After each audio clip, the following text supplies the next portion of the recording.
Hi guys! Hi everyone! This is your Bisayang English teacher, Teacher Luella, for your easy to learn English. In this video, you will learn about the two types or categories of action verbs.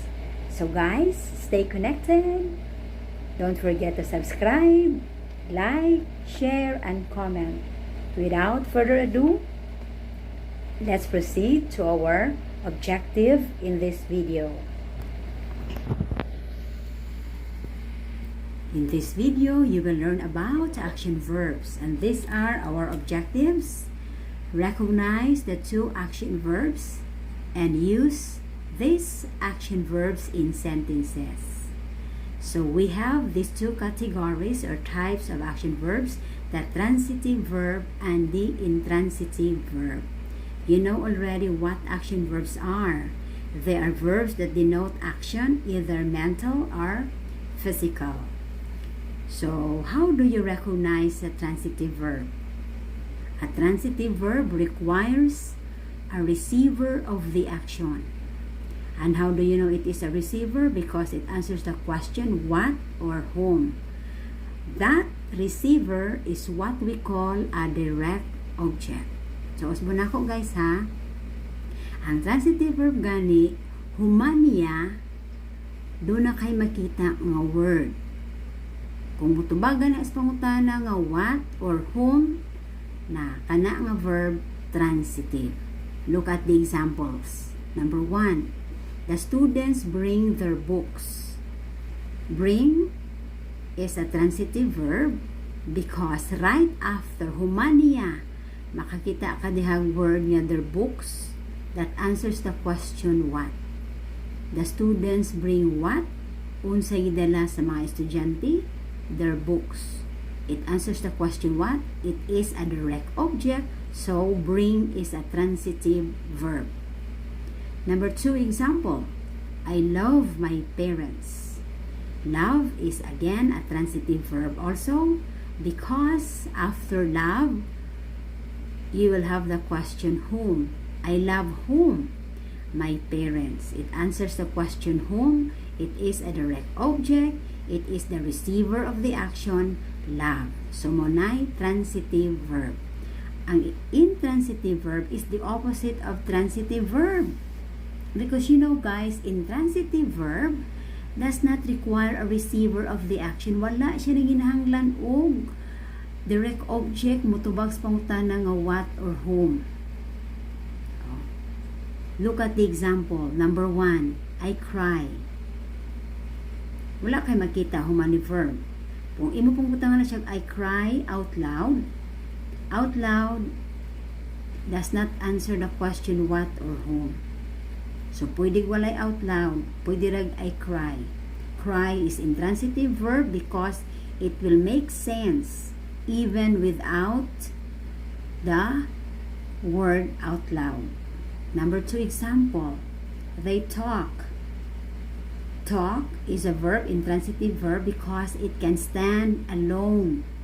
It makes sense. You can add they talk loudly, they talk silently.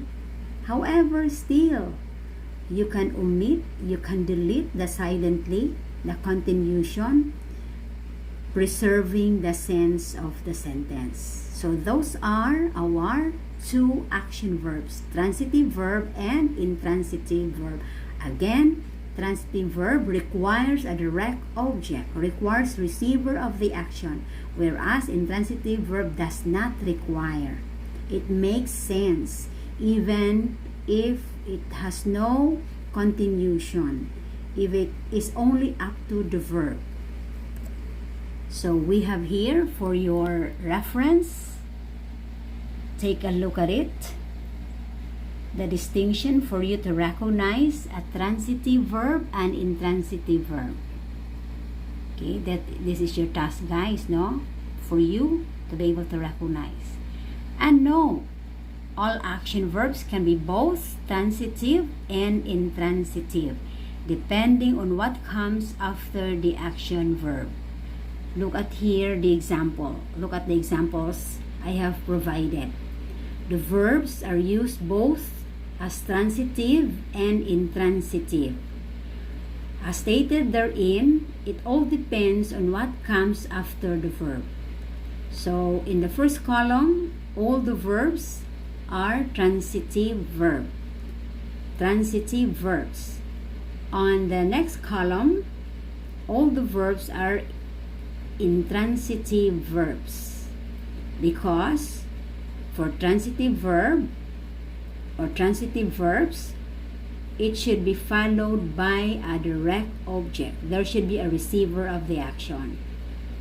Whereas, if it is intransitive verb, there may be word or words that will follow, but these words do not mean a direct object. They are adverbs or prepositional phrase.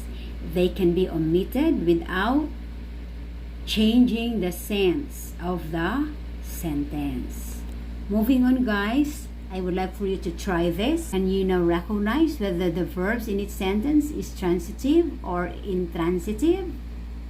Okay, I'll give you like 5 minutes or 1 minute.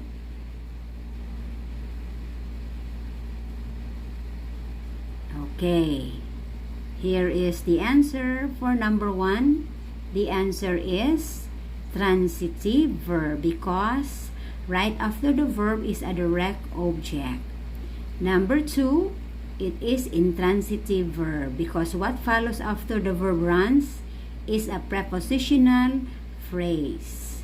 Number 3, the verb is intransitive verb because what follows after the verb speaks is an adverb clearly.